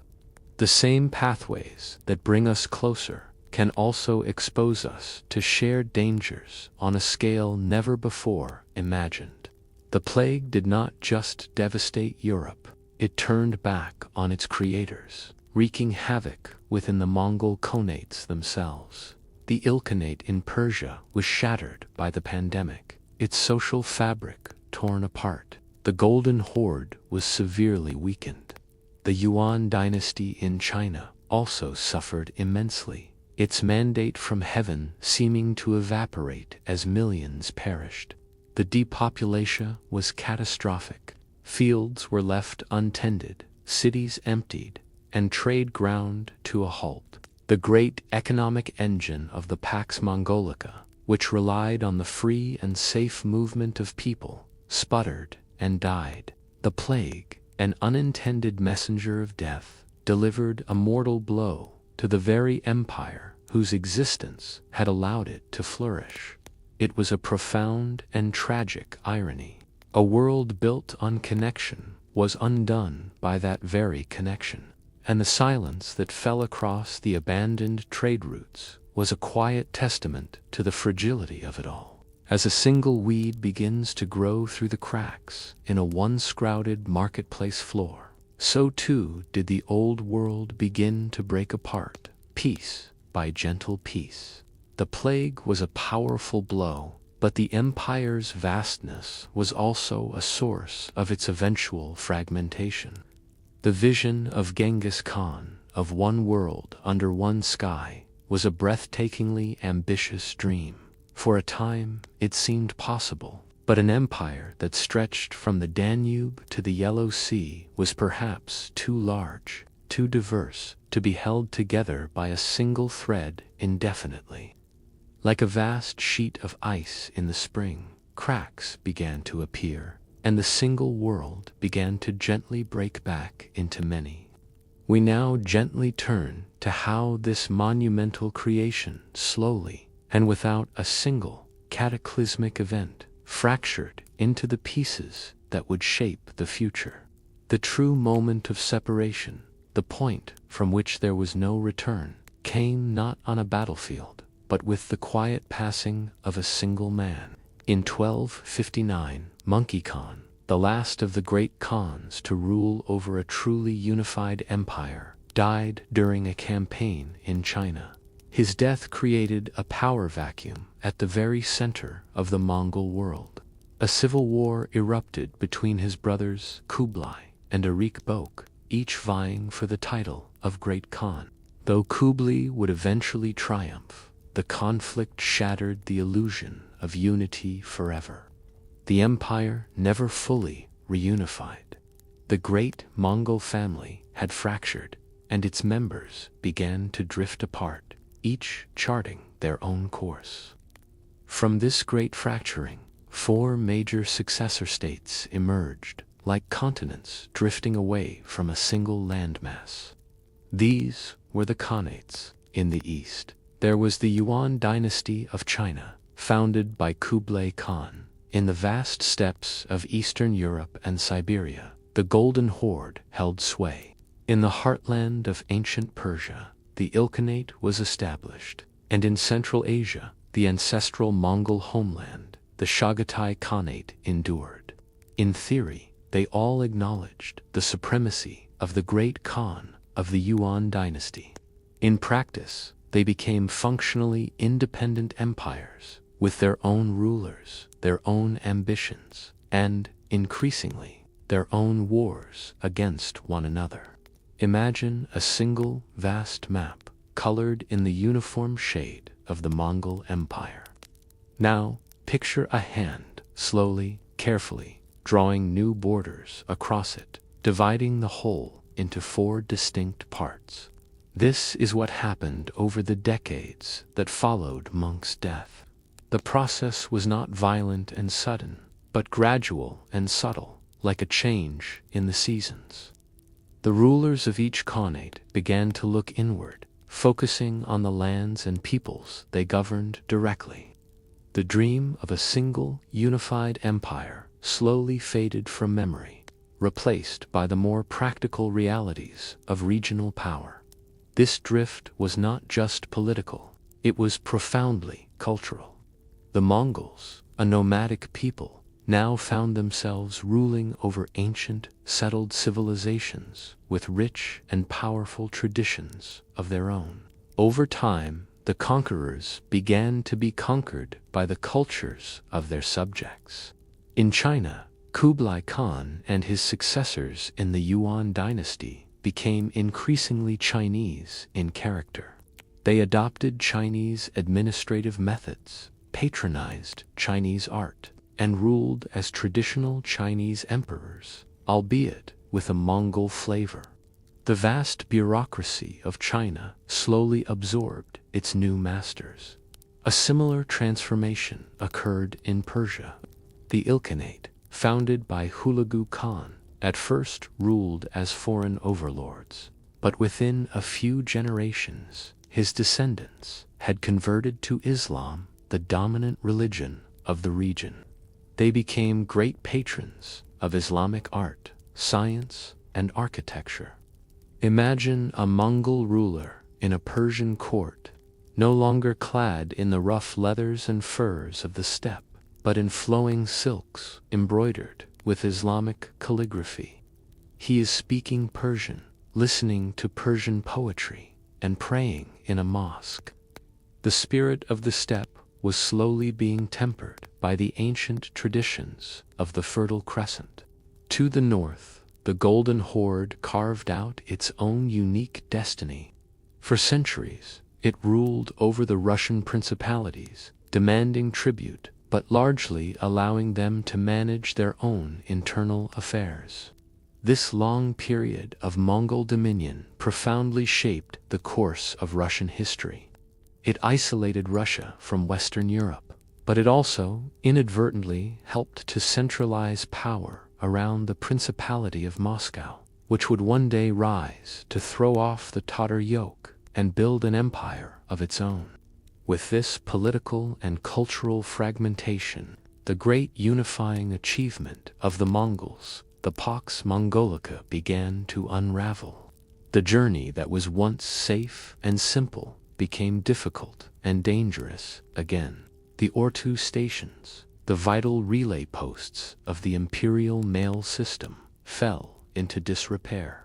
Imagine the sound of the wind slowly eroding the mud-brick walls of a forgotten station, a place where once imperial messengers galloped in and out with urgent news from the corners of the world. Now there is only silence. The collapse of the Ilkhanate in the 1330s effectively closed the Persian corridor of the Silk Road, a vital artery of trade. By the late 14th century, the Mongol peace was over. The great flame of a unified world, which had burned so brightly for a century, had gently faded, leaving behind the warm embers of four distinct and separate fires. Though the empire itself dissolved, its legacy was not erased. In fact, the memory of that unified world and the knowledge it had shared began to blossom in the most unexpected of places. While the great khanates turned inward or faded into history, the seeds they had planted on the far western edge of their world were beginning to sprout. The immense transfer of technology, ideas, and wealth facilitated by the Mongol peace was helping to awaken a sleeping continent in a Europe just emerging from the long slumber of the Middle Ages. The echoes of the steppe were helping to inspire a new dawn of art, science, and exploration. A great renaissance was stirring. The Europe of the early Middle Ages was, in many ways, an insular place. Its worldview was limited, its knowledge constrained by tradition and geography. The Mongol Empire shattered this insular perspective. Suddenly, Europeans were confronted with the reality of a much larger, wealthier, and more complex world than they had ever imagined. The journeys of missionaries and merchants, like Marco Polo, brought back astonishing tales of the East. His descriptions of the immense cities of China, the sophisticated court of the Great Khan, and the fabulous wealth of Asia sparked a fire of curiosity and ambition in the European imagination. The world was bigger and more wonderful than they knew, and they desperately wanted to be part of it. But the Mongol connection provided more than just inspiration. It delivered the very tools that would enable Europe to transform itself. During the Pax Mongolica, a number of key technologies made their way from China across the continent and into European hands. Consider the quiet sound of a printing press in a workshop in Mainz, Germany. This revolutionary device, developed by Johannes Gutenberg, was based on principles of movable type that had been pioneered in China centuries earlier. The printing press would fuel the spread of knowledge, the Protestant Reformation, and the scientific revolution. It was a technology of liberation, and its roots stretched back down the Silk Road. Or think of gunpowder, another Chinese invention. It arrived in Europe and was quickly adapted for warfare. The sound of cannons battering down the walls of a medieval castle was the death knell of the feudal age. Gunpowder would end the age of knights in shining armor and fundamentally reshape the political landscape of Europe, paving the way for the rise of modern nation-states. And then there was the magnetic compass. This simple, elegant tool, also from China, allowed sailors to navigate the open ocean with newfound confidence. It was the key that would unlock the globe, enabling the great voyages of the Age of Discovery. These transformative technologies arrived alongside a surge of new wealth. The Italian city-states, particularly Venice and Genoa, grew fabulously rich by acting as the middlemen in the trade between Europe and the Mongol world. Imagine the gentle lapping of water against the stone docks of Venice, where great galleys, their holds filled with spices, silks, and other treasures from the East, once unloaded their cargo. This immense wealth did not just create a powerful merchant class. It funded the explosion of creativity that we call the Renaissance. The money earned from selling pepper and silk was used to commission the breathtaking art of Michelangelo, the brilliant inventions of Leonardo da Vinci, and the magnificent architecture of Florence. It is one of history's greatest and most beautiful ironies. A nomadic empire from the steppes of Inner Asia, a world away from the classical traditions of Greece and Rome, inadvertently helped to spark Europe's great cultural and intellectual rebirth. The Mongols did not intend to cause the Renaissance, but by creating a bridge across Eurasia, they allowed the ideas, the technologies, and the wealth to flow that would make it possible. It is a quiet reminder of the profound and often unpredictable interconnectedness of human history.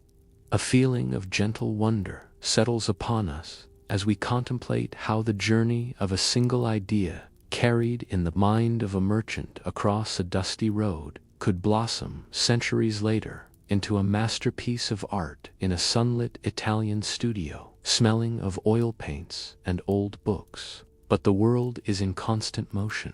Eras, like empires, do not last forever. The very forces that the Mongol legacy had set in motion would now contribute to the closing of the old world and the birth of a new one.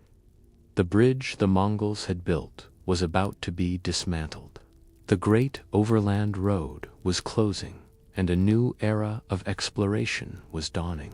Driven by the burning desire to reconnect with the world the Mongols had first revealed, but by a different, more dangerous path. A chapter of history was gently, peacefully coming to an end. The decline of the Mongol Khanates created a power vacuum across Central Asia. The old security of the Pax Mongolica, which had made the Silk Road so safe, was gone. In its place, bandits returned to prey on caravans, and local warlords fought for control of territory. The journey became perilous once more. At the same time, new powers were rising that would fundamentally alter the map of the world. In the Near East, the Ottoman Empire was growing, a formidable new state that sat directly astride the traditional trade routes between Europe and Asia. The rise of the Ottomans created a powerful barrier, making overland trade more difficult and expensive. In the Far East, the Mongol Yuan dynasty in China was overthrown in 1368, replaced by the native Chinese Ming dynasty.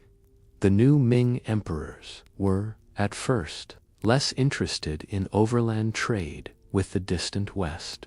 Their focus was on consolidating their own power and resisting their northern borders against any potential Mongol resurgence. The gates to China, once held open by the Khans, were slowly beginning to close. The final symbolic blow came in 1453, with the fall of Constantinople to the Ottoman Sultan Mehmed II. This great city, which had stood for 1,000 years as a Christian bastion and a gateway to the East, was now the capital of a new Islamic empire. For many in Europe, this event marked the definitive end of the old Silk Road era. The closing of these land routes did not extinguish Europe's desire for the riches of the East. It only intensified it. The demand for spices, silk, and other luxury goods was as high as ever.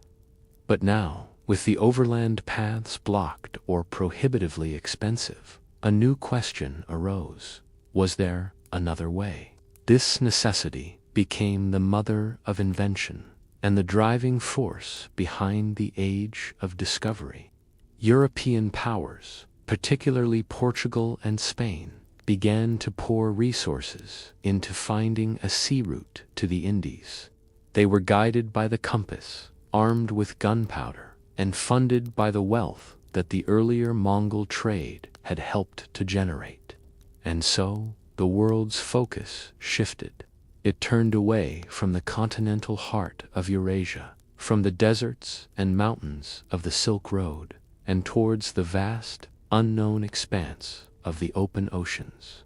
Imagine the maps of the era changing.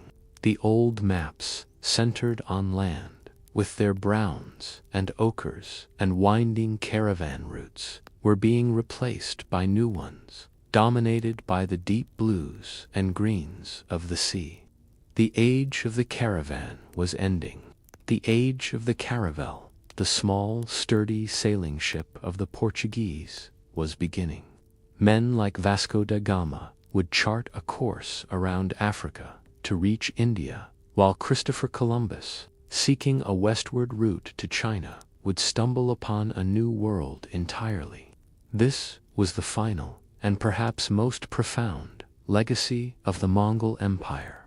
By opening the world, and then having that opening close, they created the conditions that pushed European explorers out onto the oceans. This, in turn, would lead to the dawn of a new age of global empires, this time based on sea power. The dream of a connected world, which the Mongols had so brilliantly realized across the land, would not be achieved on such a scale again for centuries. And when it was, it would be a world connected by ships, not by horses.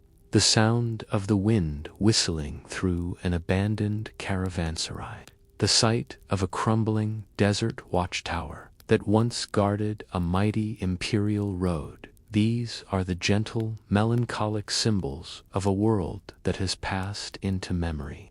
The fresh, salty smell of the ocean, felt on a Portuguese shore, was the scent of the future. The great road has faded back into the dust of the steppe, and the hum of the global city has fallen silent. But the echoes of that connected world continue to shape our own in ways we can still feel today. It's a peaceful thought, isn't it? How the past is never truly gone, just sleeping. If you're still with us, I invite you to stay for a few final, gentle stories from the heart of the Mongol world as you continue to unwind. And now, the time for grand histories has passed. The clamor of the world has faded, and a profound quiet settles over the land. Our journey is nearing its true end, not in a city or on a battlefield, but here, in the gentle, timeless heart of the steppe itself.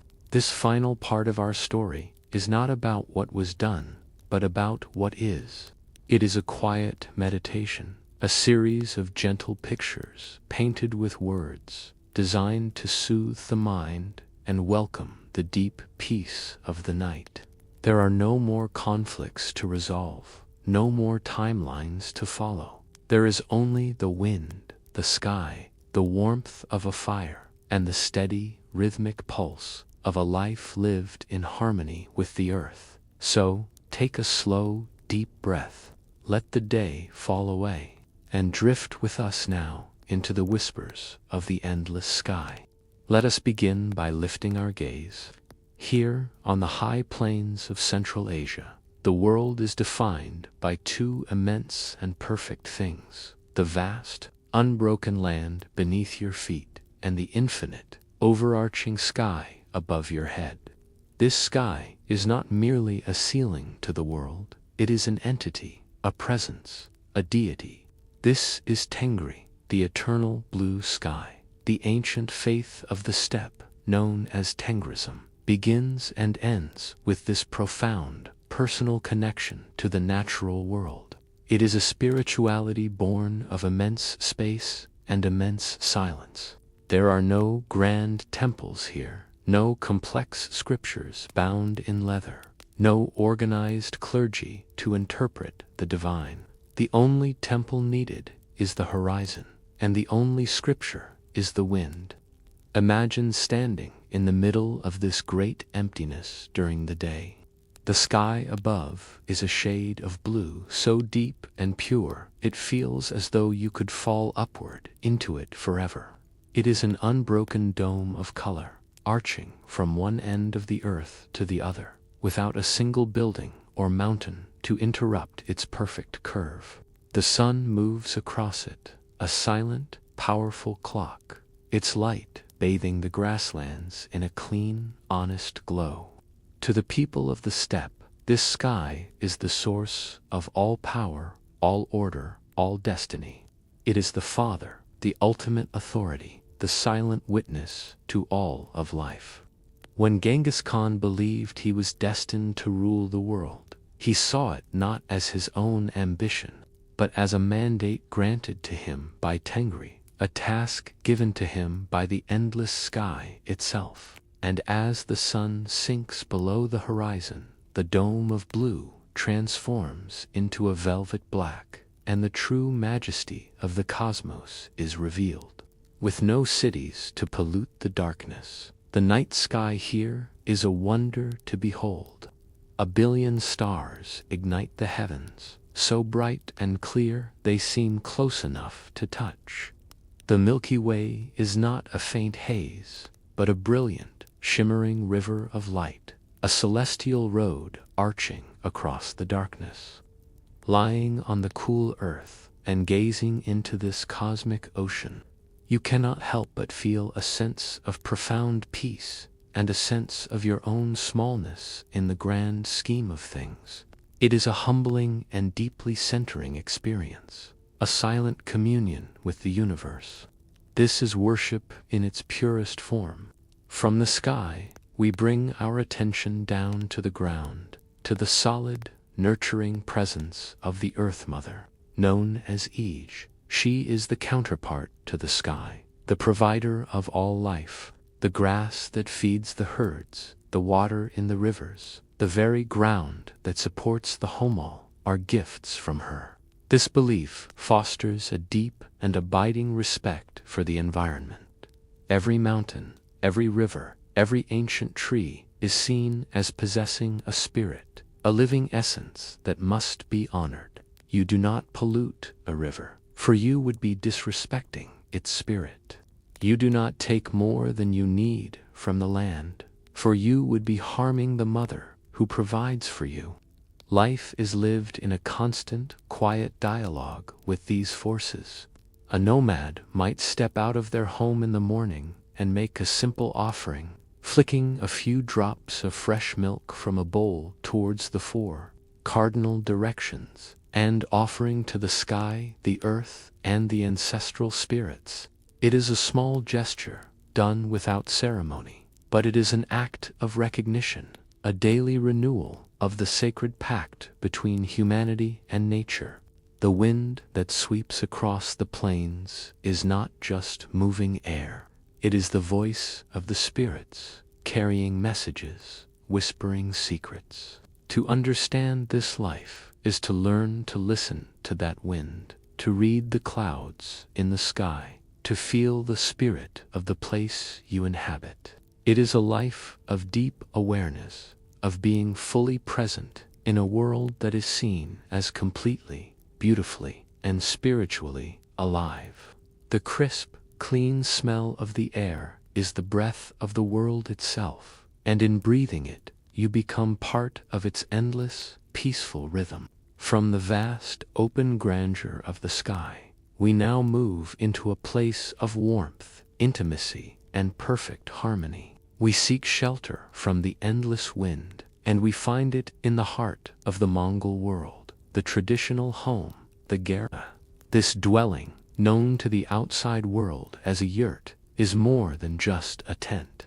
It is a masterpiece of nomadic engineering, a sanctuary of comfort, and a living symbol of the family and the cosmos, all contained within its gentle, circular walls.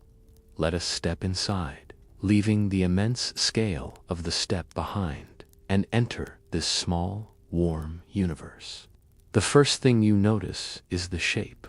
The gur is perfectly round, a form that speaks of unity, of wholeness, of eternity. This circular design is also profoundly practical, as it offers the best resistance to the powerful winds that can sweep across the plains. There are no sharp corners for the wind to catch and tear. Instead, it flows smoothly around the curved walls, its powerful howl muffled into a gentle whisper by the time it reaches your ears inside.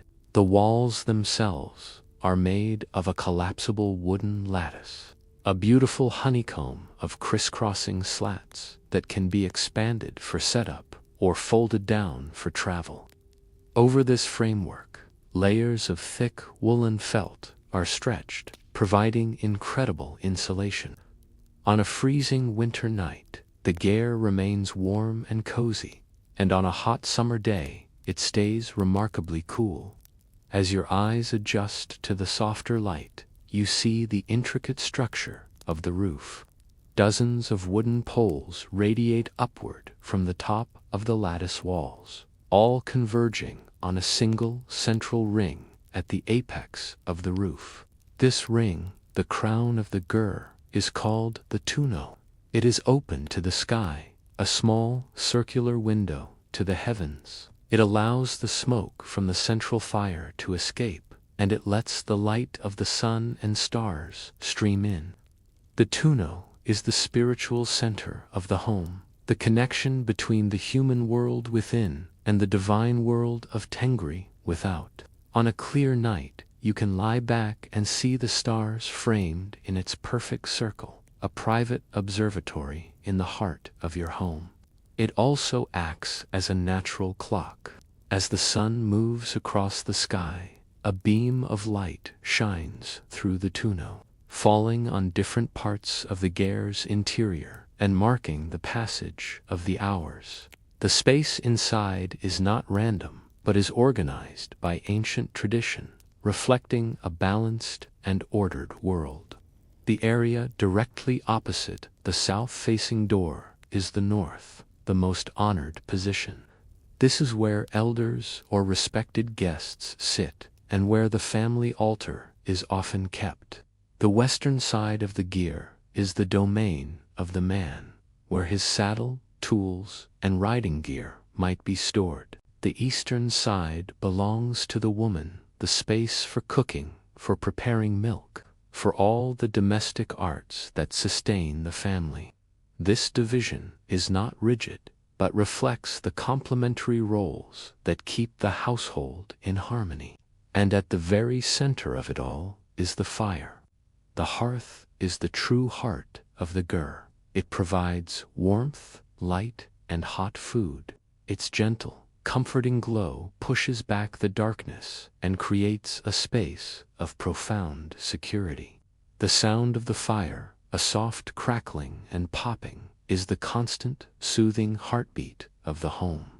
The smoke rises in a steady column, carrying thoughts and prayers up through the tuno to the sky. The fire is treated with immense respect. It is considered sacred, a living entity in its own right. Nothing unclean is ever thrown into it, and no one should ever point their feet towards it.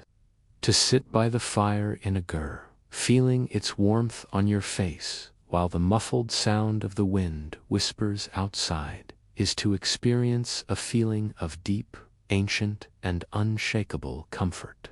The air is filled with a unique and earthy smell, a peaceful blend of felt, dry wood smoke, and the gentle aroma of warm milk. It is the scent of home, of safety, of a life lived simply and well. From the comforting warmth of the home, our senses now drift towards the simple, nourishing foods that sustain life on the steppe. The traditional Mongolian diet is a perfect reflection of the landscape itself. It is honest, hearty, and born from a deep, symbiotic relationship with the animals that share this vast world. There are 5 great treasures of the nomadic herder, 5 types of domestic animals that provide everything needed for survival: the horse, the cow, the camel, the sheep, and the goat. The taste of the steppe is the taste of the milk and meat from these 5 noble creatures. Let us first explore the world of dairy, the white foods that form the bedrock of the diet. Imagine the slow, rhythmic sound of milk being churned, a steady, meditative beat inside the quiet of the gur. This is the making of arag, the celebrated national beverage of Mongolia. It is the milk of a mare, placed into a large leather bag and stirred and churned for hours, sometimes for days. The process allows the milk to ferment, transforming it into a beverage that is tangy, effervescent, and slightly alcoholic. It is incredibly nutritious, rich in vitamins and minerals, and provides a cool, refreshing source of sustenance during the warm summer months. To share a bowl of arag is to share in one of the oldest traditions of the steppe. When the abundance of summer milk needs to be preserved for the long, hard winter, it is made into arul. Milk is curdled, the liquid whey is drained off, and the solid curds are pressed and cut into small pieces. These white shapes are then laid out on the roof of the ger to dry in the sun and the wind. They become as hard as stone and can be kept for months or even years without spoiling. Arul is the perfect nomadic food. It is lightweight, durable, and packed with protein and calcium. Sucking on a piece of the hard, chalky curd, allowing it to slowly soften, releases a sharp, sour, and deeply satisfying flavor. It is the taste of preserved sunlight, a reminder of summer's bounty in the depths of winter. And then there is the tea. Not the delicate green tea of China or the black tea of India, but a unique and fortifying brew called sutai sai. Coarse tea bricks, imported from the south, are crumbled into a pot of boiling water. To this is added fresh milk, usually from a cow or a camel, and a generous pinch of salt. The result is a creamy, savory, and wonderfully warming drink. Imagine sitting by the fire on a cold evening, the wind howling outside. You are handed a warm bowl of this milky, salty tea. You hold the bowl in both hands, feeling its heat seep into your fingers. The steam rises to your face, carrying a rich, comforting aroma. The first sip is warm and nourishing, a taste that seems to perfectly capture the feeling of comfort and hospitality. Of course, there is also meat, the red foods that provide strength and warmth during the brutally cold winters. Mutton is the most common, often prepared in the simplest way possible. It is cut into pieces and boiled in a large pot over the central fire with water and salt, perhaps with a few wild onions or roots if they are available. This creates a rich, nourishing broth and a simple stew called shal.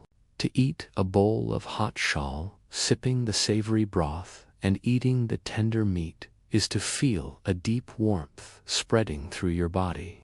A feeling of pure and simple nourishment that wards off the bitterest cold. Every part of the animal is used, from the meat to the organs to the bones, which are cracked for their marrow. It is a philosophy of no waste, born from a profound respect for the animal that has given its life.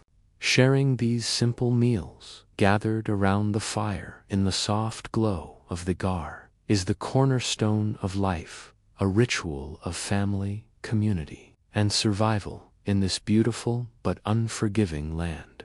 As our journey comes to its final, gentle moments, and the quiet of the night deepens around us, we listen. We listen for a sound that is as much a part of this landscape as the wind itself. It is a sound that carries the soul of the steppe, the spirit of the horse, and the timeless stories of the Mongolian people. It is the hauntingly beautiful music of the morin khor, the horsehead fiddle. Let the world fade away now, and let us drift on the deep, resonant notes of this ancient instrument as it fills the stillness of the night. Imagine a musician sitting peacefully by the fading embers of the fire. In his hands, he cradles a long-necked, two-stringed instrument. Its wooden body is trapezoidal, and at the very top of the neck, where a scroll would be on a European violin, there is a beautifully and intricately carved head of a horse. This is the Morin Khor. It is the national instrument of Mongolia, a treasure of intangible cultural heritage, and so much more than just a musical device. It is a vessel for memory, a voice for the voiceless landscape. The bow is long and curved, and like the strings, it is made from the hair of a horse's tail. It is an instrument born entirely of the creature that is most central to the Mongol identity. The musician closes his eyes, lost in concentration. He draws the bow slowly across the strings, and a sound emerges that is unlike any other. It is deep and resonant, yet also somehow breathy, like the sound of the wind sighing through a narrow gorge. It can be profoundly melancholy, a long, sorrowful note that seems to speak of the vast emptiness of the plains and the deep longing in the human heart. But then the tempo can change, and the music becomes a lively, rhythmic canter, perfectly evoking the feeling of a herd of horses galloping freely across the endless grasslands. Listening, you can almost see them, their manes flying in the wind, their hooves drumming a silent beat on the soft earth, all in perfect time with the music. There is a legend, a gentle story that tells of the instrument's origin. It speaks of a young man named Kuku Namjil, who owned a magnificent winged horse. He loved this horse more than anything in the world, and would fly with it to visit his beloved in a distant land. But a jealous woman cut off the horse's wings, and the beautiful creature died. Heartbroken, Kuku Namjil could not bear the silence left by his companion's absence. So, from his horse's bones, he crafted the instrument's neck. From its skin, he covered the soundbox, and from its tail, he made the strings and the bow. When he played it for the first time, the instrument sang with the voice of his beloved horse, telling the story of their friendship and their adventures. In this way, his friend was never truly gone. And so, every time the Morin Khor is played, it tells a story. The music is deeply narrative, painting pictures in the mind of the listener. It might tell of a beautiful mountain, of a flowing river, of a mother's love, or a heroic deed. The musician's fingers do not press the strings down to a fingerboard, but gently touch them from the side, a unique technique that gives the instrument its uniquely expressive and emotional tone. The sound is both sorrowful and uplifting, capturing the dual nature of life on the steppe, which can be both harsh and beautiful, lonely and liberating. It is the perfect final sound for our journey. It is the musical soul of a people, a final, peaceful expression of their profound connection to their land, their animals, and their history. And as the musician plays the final, fading note, it hangs in the quiet air for a moment, shimmering like a distant star, before it dissolves completely into the profound and peaceful silence of the Mongolian night. And with the last, gentle note of the horsehead fiddle fading into the stillness of the night, our journey is finally complete. The stories are told, the roads have been traveled, and the great empire has fallen back into dream and memory. Thank you for joining us tonight on this peaceful exploration. We hope it has brought you comfort and rest. If you've enjoyed our time together, please consider liking and subscribing, as it helps our small channel grow. But for now, all that is left to do is let go. Let the stories drift, let your mind be still, and allow yourself to sink into a deep and wonderful sleep. Good night.